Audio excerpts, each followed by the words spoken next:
Welcome to రాజనీతి. YS Rajasekhara Reddy గారి సోదరి అంటే రాజారెడ్డి గారి కుమార్తె విమలారెడ్డి ఆవిడ ఇటీవల కాలంలో జగన్మోహన్ రెడ్డి గారికి అనుకూలంగా రాష్ట్రం అంతా తిరిగి ప్రచారం చేస్తున్నారు.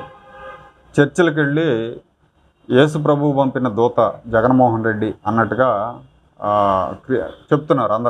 చెప్తున్నారు. వాళ్ళకి తాయిలాలు కూడా పంచుతున్నారు. సరే, ఇక ఆమె రాజశేఖర రెడ్డి చెల్లెలు, అట్లాగే జగన్మోహన్ రెడ్డికి మేనత్త కాబట్టి ఆయన తరపున ప్రచారం చేస్తుందని చెప్పి అనుకుందాం కాసేపు. కాకపోతే ఆవిడ ఏం చేశారంటే విచిత్రంగా రాజశేఖర రెడ్డి కుమార్తె షర్మిల, వైఎస్ వివేకానంద రెడ్డి కుమార్తె సునీత రెడ్డి వీళ్ళిద్దరూ కూడా వైఎస్ కుటుంబ పరువు ప్రతిష్టలను దిగజారుస్తున్నారు, రోడ్డు మీద పెట్టేశారని చెప్పి ఆవేదన వ్యక్తం చేశారండి. వాళ్ళు అంటే వివేకానంద రెడ్డి హత్య విషయంలో దోషుల మీద చర్యలు తీసుకోవాలని కోరటం ఈమెకి పరువు ప్రతిష్టల బజారును పెట్టినట్టు అనిపించింది ఈ పెద్ద ఆవిడకి. నిజానికి వివేకానంద రెడ్డి ఈమెకి సొంత సోదరుడు. ఇప్పుడు సునీత రెడ్డికి ఎట్లా తండ్రో, షర్మిలకి ఎట్లా బాబాయో, ఈ విమలకి సొంత సోదరుడిని దారుణంగా నరికి చంపినప్పుడు, గొడ్డళ్లతో తునాతునకలుగా నరికినప్పుడు వాస్తవానికి కడుపు మండాలి ఎవరికైనా, రక్త సంబంధీకులకి. దీని వెనకాల ఎవడున్నాడో సరే వాడిని తేల్చి వాడిని పట్టుకొని గల్లాబట్టుకు లాక్కొచ్చి వాడిని చట్ట ప్రకారం శిక్షించాలని డిమాండ్ చేయాలి. అలా డిమాండ్ చేయకపోగా హంతకులను పట్టుకోవాలని కోరుతున్న పిల్లల మీద ఈమె అసహనం వ్యక్తం చేసిందండి. ఈమె వయసు పెరిగింది కానీ ఈమెకు బుద్ధి పెరగలేదని మనకు అర్థమవుతూ ఉంది. ఎందుకంటే అక్కడ తండ్రిని కోల్పోయింది ఆమె సునీత రెడ్డి. చంపింది వైఎస్ అవినాష్ రెడ్డి అని చెప్పి సిబిఐ ఇదంతా కూడా దీనికి సంబంధం ఉంది, వైఎస్ అవినాష్ రెడ్డికి ఈ కేసుతో వైఎస్ భాస్కర్ రెడ్డికి సంబంధం ఉందని చెప్పి సిబిఐ ప్రాథమిక ఆధారాలు సేకరిస్తే సిబిఐ యాక్షన్ తీసుకోకుండా ముఖ్యమంత్రిగా ఉన్న జగన్మోహన్ రెడ్డి అడ్డుపడతా ఉంటే పెద్దదానిగా ఉండి, ఎరా బుద్ధి లేదరా నీకు, నీ సొంత బాబాయిని చంపినప్పుడు నువ్వు యాక్షన్ తీసుకోవాలి లేదా, నువ్వు సీఎంగా ఉండి ఏం చేస్తున్నావురని మందలించాల్సింది పోయి యాక్షన్ తీసుకోమని అడిగిన వాళ్ళని ఆమె తిడతా ఉంది. ఇక్కడ పరువు ప్రతిష్టలను దిగజార్చింది ఎవరో తెలుసా? ఈవిడ ఇల్లు ఊరూరు చర్చి తిరుగుతూ జగన్మోహన్ రెడ్డికి ఓటేయమని చెప్పడం కాదు, నా తమ్ముడిని చంపినోడిని పట్టుకోండి, నా తమ్ముడిని చంపినోడిని చట్ట ప్రకారం శిక్షించండి అని చెప్పి అడగాలామె. అది అడగకపోగా తమ్ముడిని చంపిన వాడి హంతకులకు మద్దతు ఇస్తున్న జగన్మోహన్ రెడ్డిని గెలిపించమని చెప్పి ప్రచారం చేస్తూ ఉంది. పైగా ఆ ఆడపిల్లలిద్దరి మీద అసహనం వ్యక్తం చేస్తూ ఉంది. వాస్తవానికి వాళ్ళిద్దరిని చాలా మెచ్చుకోవాలి. షర్మిలారెడ్డి, సునీత రెడ్డి వాళ్ళు చేస్తున్న పోరాటం మామూలు పోరాటం కాదు. ఏదైనా తేడా వస్తే ప్రాణాలకి ముప్పు ఉంటుంది. ఫ్యాక్షన్ రాజకీయాలు మనం చాలా చూసాం, ఏదైనా చేయొచ్చు. అయినా కూడా వాళ్ళు ఇవాళ రాష్ట్రంలో ఉన్న పరిస్థితుల్లో ప్రాణాలకు తెగించి పోరాటం చేస్తున్నారనుకోవాలి, న్యాయం కోసం పోరాటం చేస్తారనుకోవాలి. అలాంటి పిల్లల్ని సపోర్ట్ చేయాల్సింది పోయి ఆమె కుటుంబ ప్రతిష్టను బజారును పెట్టారని చెప్పింది.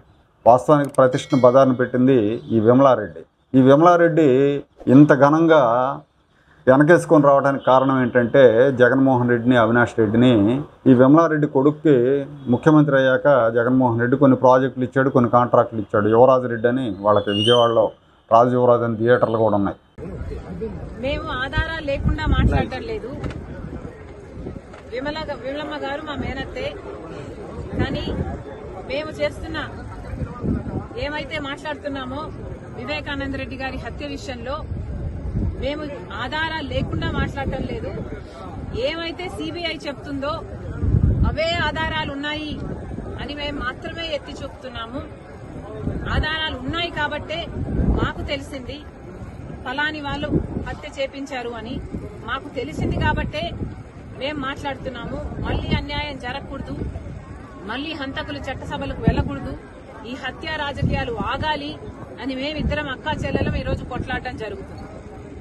విమలమ్మ గారి కొడుకుకి జగన్మోహన్ రెడ్డి గారు వర్క్స్ ఇవ్వడం జరిగింది, ఆర్థికంగా వాళ్ళు బలపడడం జరిగింది కాబట్టే ఈరోజు విమలమ్మ గారు ఆ విషయాన్ని గుర్తుపెట్టుకున్నారు. కానీ చనిపోయింది సొంత అన్నని వివేకానంద రెడ్డి గారు తనకు ఎంత చేశారో అన్న విషయము విమలమ్మ గారు మర్చిపోయినట్టున్నారు. వయసులో పెద్దపడ్డారు, వయసు వచ్చింది, మర్చిపోవడం సహజమే, మర్చిపోయినట్టున్నారు. అందులో ఎండాకాలం కాబట్టి ఇలాంటి మాటలు మాట్లాడుతున్నాను. Please ignore it. Thank you. ఆ ఫ్యామిలీకి ఆర్థికంగా లబ్ధి చేకూర్చాడు. దానికి కృతజ్ఞతగా ఈమె మామూలు దేశం మీద బడి తిరుగుతూ ఉంది. సపోర్ట్ చేయమన్నది. సపోర్ట్ చేసుకోమంటం తప్పలేదు, కానీ ఈ ఆడపిల్లలిద్దరిని విమర్శించడమే చాలా తప్పు, చాలా ఘోరం కూడా. విచిత్రం ఏంటంటే ఎవరు కూడా ఆ కుటుంబం నుంచి, ఇప్పుడు వివేకానంద రెడ్డి బ్రదర్స్ 4 ఉన్నారు. ఈ 4లో కూడా ఆ బ్రదర్స్ కానీ, అంటే వైఎస్ రాజశేఖర రెడ్డి గారు లేరనుకోండి, మిగతా 2 ఉంటారు. ఆ 2 కానీ వాళ్ళ పిల్లలు కానీ ఎవరు కూడా బయటకు వచ్చి బాబాయిని చంపిన హంతకుల్ని మీరు పట్టుకోవాలి, అవినాష్ రెడ్డికి దీంతో సంబంధం ఉంటే ఆయన్ని కఠినంగా శిక్షించాలి, భాస్కర్ రెడ్డి ఉంటే కనుక భాస్కర్ రెడ్డిని కూడా చేయాలని చెప్పి ఎవరు మాట్లాడట్లా. అదే వింతగా ఉంది. మరి భయపడి, జగన్మోహన్ రెడ్డికి భయపడి మాట్లాడట్లేదో, లేదంటే మనకెందుకు వచ్చిన గొడవ అనుకుంటున్నారు. కానీ ఇది మాత్రం చాలా దారుణం. ఆ కుటుంబం నుంచి 2 ఆడపిల్లలు రోడ్డు ఎక్కి మాకు న్యాయం చేయండి అని అర్థిస్తున్నప్పుడు ప్రజల్ని దన్నుగా నిలబడకపోగా వాళ్ళని విమర్శించటం, వాళ్ళ మనోస్థైర్యాన్ని దెబ్బతీసే విధంగా కామెంట్లు చేయటం అనేది శోచనీయం.